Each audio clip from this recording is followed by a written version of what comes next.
So what is up, Cheesy Gang? It is your boy Cheeseburger Motovlog back again for yet another epic video. So for today's video, medyo more on leisure things ang gagawin natin mahalaga, no? Mahalaga ang gagawin natin today. Ang gagawin natin today, as you guys can see, gamit ko is sniper because pupunta tayo sa aviation center, magpaparehistro tayo magpaparenew tayo ng Sniper 155R natin, 2022 model. So, emission center, why? Because obviously, kailangan muna ng emission test nitong motor. At dito ko siya ipapatake sa sa papuntang tropical, if you guys are aware of that area or of that place. Papuntang tropical sa junction. St. Clair Emission Center ang pangalan, if I'm not mistaken. But yeah, anong oras na kasi late ako nagising. So, sana mission mission successful. So, as you guys can notice naman, medyo smudgy yung right side mirror ko kasi may ipot yan kanina. So yeah, that's the mission for today. And let's just see kung anong mangyayari. So, that's the first thing that we have to accomplish. Have this bike tested, its emission, and then right after that, obviously sa LTO, ang LTO katabi naman nun, ang LTO Cainta. I don't know if that's the main LTO for Cainta or just like some sort of extension, but I'm not quite sure. But yeah, katabi lang naman yon sa tapat ng SM Hypermarket papuntang Tropical. So parang nasa gitna siya ng junction pati ng Tropical, yung St. Clair Emission Center. So doon tayo pupunta kasi ever since naman, kahit nung Z200 days ko pa, doon na ako nagpapa-emission. But, at the time, saan ako nagpapa-renew? Sa Antipolo. Doon ko lang ginagawa yung emission. Kasi parang, ewan ko, mas mura, tas mas malaki, and then, mas mabilis. Yes. So yeah, that's the plan for today. I'll be recording. Yes. So that's the plan for today. And let's just hope na kahit na I'm pretty sure alas 12 na, yeah, 12:05. So kahit na 12:05 na, makater pa rin tayo. Okay? So balikan ko guys pagka umaandar na ulit tayo. Alright. So as you guys can see, dito sa Sea Oil ngayon kasi magpapagas muna tayo sa price lock. So ayan, price lock. I don't know if you guys can see it since trikang araw. Pero papagasan muna tayo sa price lock. But first, kailangan ko mag-top up. So, gawin ko lang yon, then I'll get back to you guys. Okay? Alright. So, as you guys can see, ayan. Nakapag-top up na ako ng 70 pesos kasi 100 lang plano ko ipagas dito. So, meron na akong balance na 106.15. So, punta na tayo sa gas station, no? Kasi hindi pwedeng walang gas to kasi syempre, emission center yun. Mabababad to nang naka-idle for like 15 minutes, 15 to 20 minutes. I'm just not entirely sure. Okay. So, ginagasan na yung motor. Then, price lock tayo magbabayad, man. Okay. So, ang presyo ng gas is 70 pesos lang. 70.25 ang regular.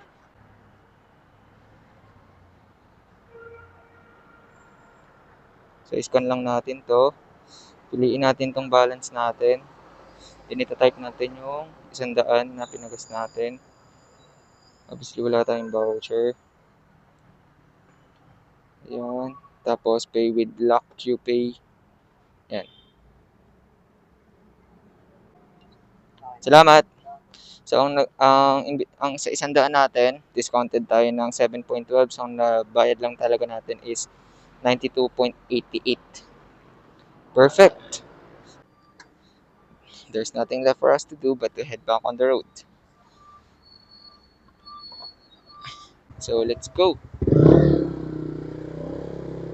So, ang mura ng gas dito sa amin, I don't know if mura to. I mean, mura na to. Compared to previous refills ko. 70.25 lang ang 91 octane. So, yeah, mura na yan compared sa previous refills ko. So, lumalabas kung 5 pesos ang discount per liter, parang parang 65.25 lang ang per liter ko. So, unti na lang nasa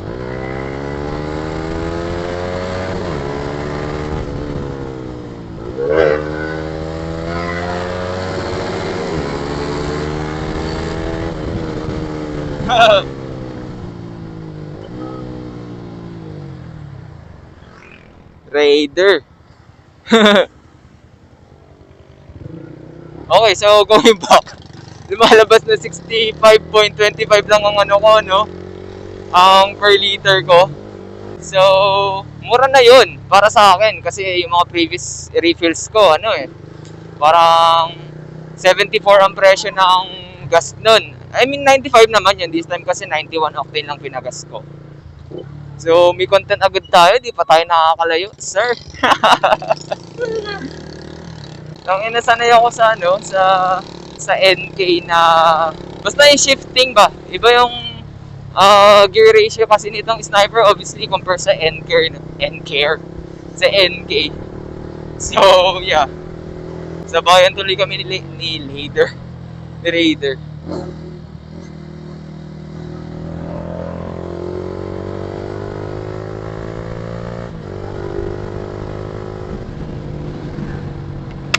Okay, so looban to. Balikan ko kayo mamaya pagka andun na tayo sa labas. Kasi ang labas nito papunta ng Parola ng Cainta. Okay? So balikan ko kayo dun.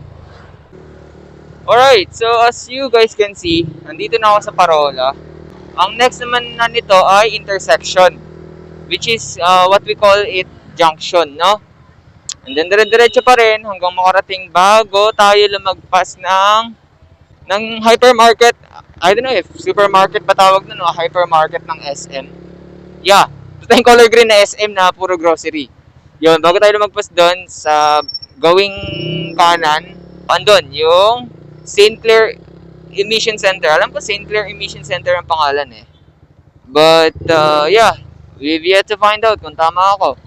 It's been a while kasi, it's been a long while since the last time na nag-asikaso ako ng pag-renew. Kasi yung dalawang motor ko, yung Beat at saka yung Sniper, mga 3 years na yung mga yon. So yung Beat, yung Sniper binili ng, yung Beat at saka yung NK pala. Yung NK binili ng 2023, obviously ma-expire na din naman siya to this year. So sa August pa naman yon. And then yung yung Beat ko, binili siya ng January 2024. So, may expire siya next year, January. But probably this year, December, paparenew ko na din siya. So, ayun, yung NK at saka yung Beat, pareha silang 3 years. Kaya, it's been a long while since the last time na nag-asikaso ako ng pag-renew. Kasi kapatid ko nag-asikaso ng pag-renew dito sa Sniper. So, yeah. Let's see kung paano mangyayari, no? Kung ano nang ganap sa scene. Because, it's really been a long while. And I ain't got no idea anymore. At least I have with me the ORCR, no? Just a copy of them. And obviously pera.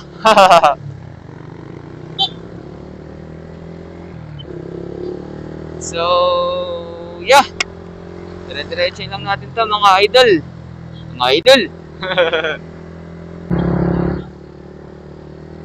So, ayan.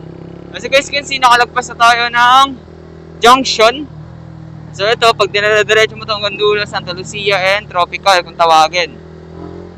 So hindi na tayo abot doon, dito na tayo sa gitna. Kalagitnaan ng kalsada. Ng daan na to, kalsada, ng kalsada na to. Sa, hypermarket. Ang hypermarket ay nasa gawing kaliwa. And then ang pupuntahan natin ay nasa gawing kanan and 12:33 na, so sana mang-cater pa rin nila ako, no? Putek kasi yan. Ayun, no? Natatanaw nyo na yung hypermarket, SM hypermarket sa sa gawing kaliwa. Dito tayo sa sa kanan. Sa kanan lang yun. Ito, St. Clair Emission Testing Center.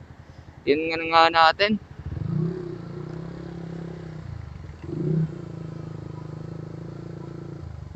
Nag-emission pa po? Nag-emission pa po? Emission po, paparenew. Emission lang? Aha. Ay, ano po ba? Nag-rehistro? Oo. Ano gaano na kayo, madam, ng emission at rehistro? Nag-asikaso na kayo ng emission at rehistro? Magkano ho? Magkano ho yun? Saan ko tayo pa-park? Dito na lang? Ito po. So, lupit. Ano sila, emission, ayun, no? St. Clair Emission Testing Center. Tapos, nag-aasikaso na din sila ng pinaka-renewal, pinaka-renewal ng ng rehistro, no?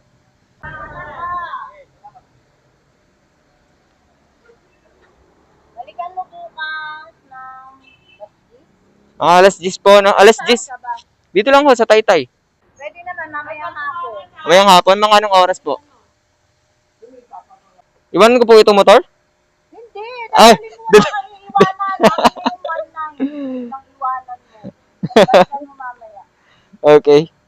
Ano nang next nang gagawin natin? Uuwi ka na. Ay, wala nang emission? Wala. Yun, no? Insuran ko na. Salamat po, ha. Mamayang hapon ha. Opo, anong oras po ulit? Text mo ko. Sige, sabihin natin mga alas 4. O sige mga boy. Sige, salamat po, ha.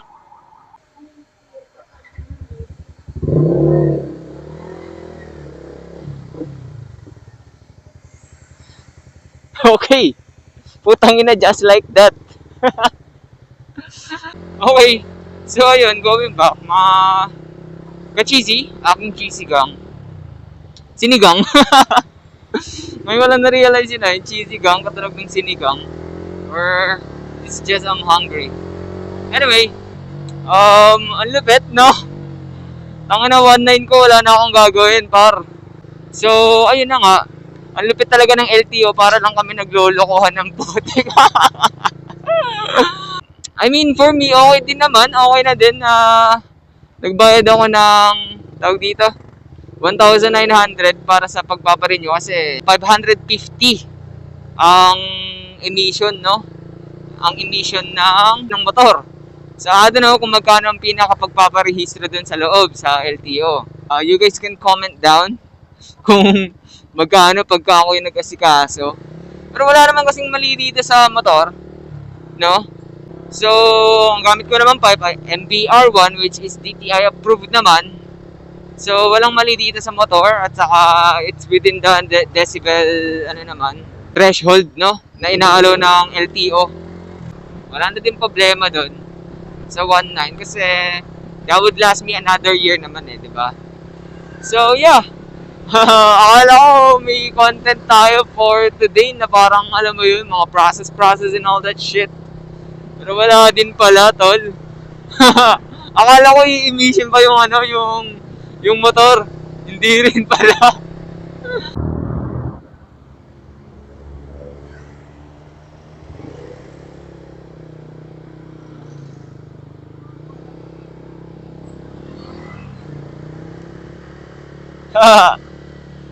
Safe lang.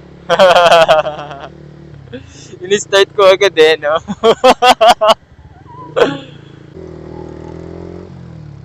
Si Kabayan, no? Si Kabayan. Ganyan din ako Si Kabayan.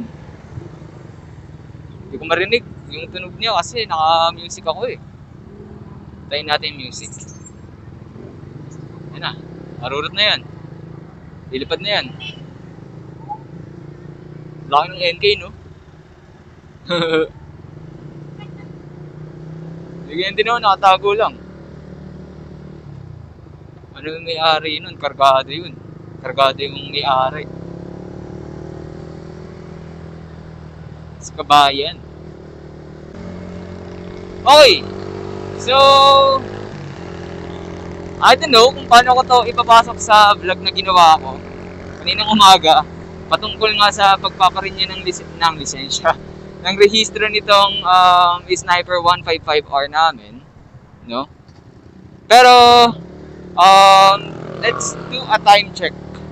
Ano na, mag-alas 5 na, magka quarter to 5 na, no?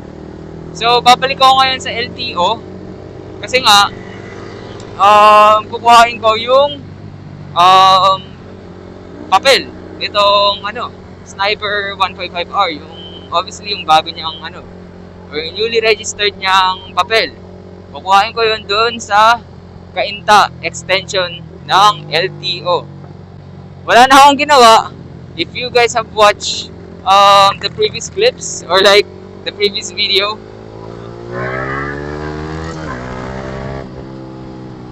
so wala na akong ginawa. All I did was to pay for the process.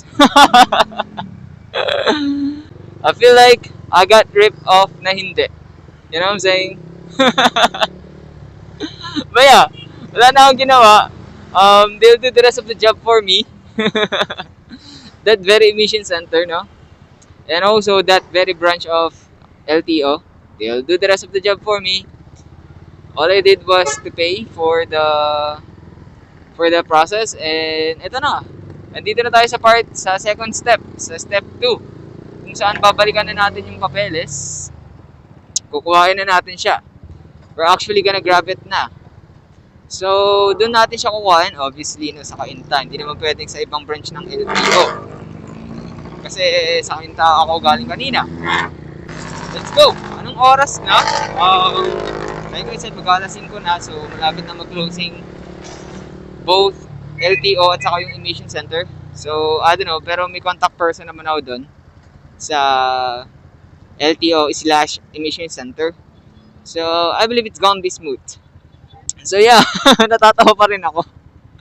Tangina, it's the first time that I have experienced na I did nothing but to pay to have a motorcycle registration renewed. So it's quite uncanny. It doesn't feel like, it's normal. But I don't know. It's the business. I just find it quite funny.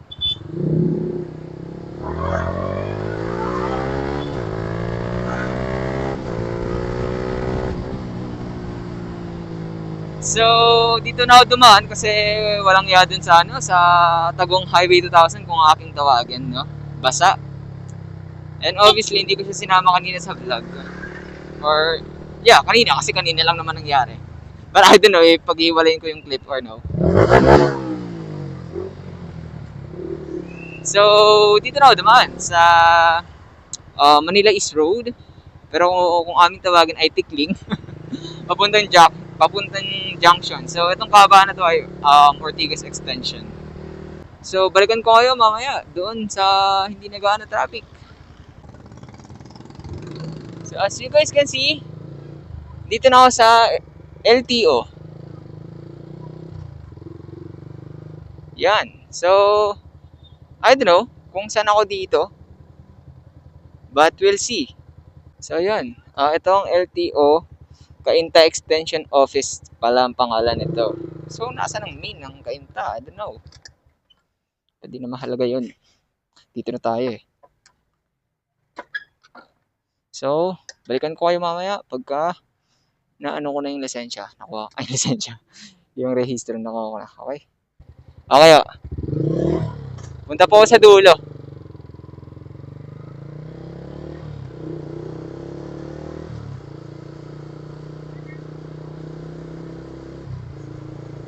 Dulo.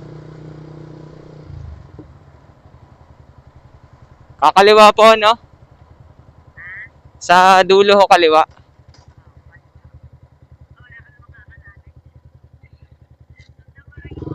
Okay, okay. Ito ho, para hong may bubong ng color blue na malaki. Ito po ba?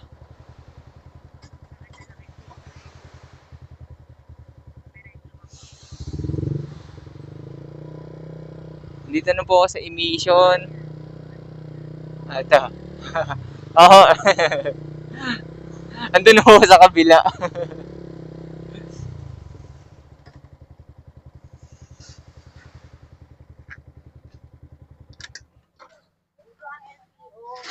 Akala ko yung malapit dun sa entrance. Kasi color blue dun eh. Pasarado na po ba? Alas 5 na eh. Okay na po ito lahat? Ito yung CR mo ha. Ito yung bago mong Ito po yung bago. yung register. Tapos, ang next po nito ay Ano, naregistrado ka na. ah, Next year na next ulit. year na June. Oo. Okay. I-save mo na lang yung number ko. Ano mo rin ako sa mga friends ko? Opo, wala pong problema. Actually, ate, sa itong darating na August, meron pa akong isang motor na may expired na din. So, dyan na lang din ako sa St. Clair. Oo. Basta i-text mo ako. Opo, ate. Aha. Salamat, ate, ha. Mag-ingat po kayo.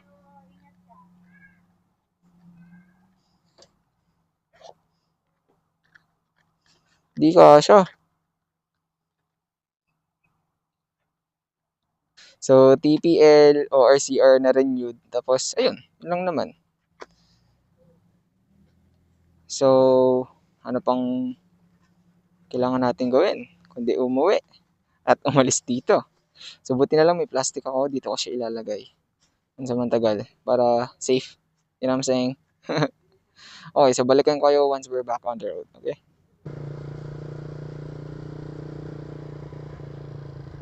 Okay. So, palabas na tayo sa LTO. Turn right daw. Lasang yung volume ko.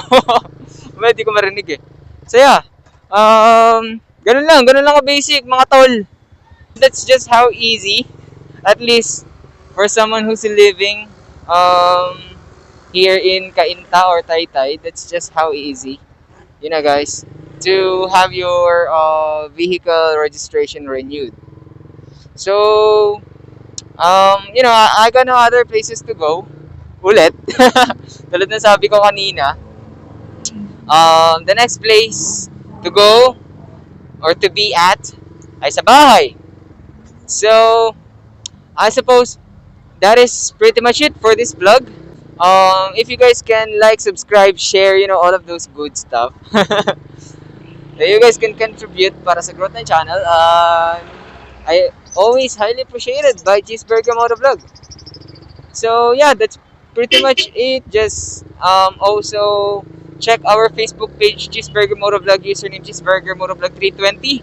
And then our TikTok, Cheeseburger. But yung mga isa cheese ay letter X. At saka walang space, all lowercase. So that is it for me. But don't worry, I'll get back to you guys for yet another epic video. But for now, cheese out.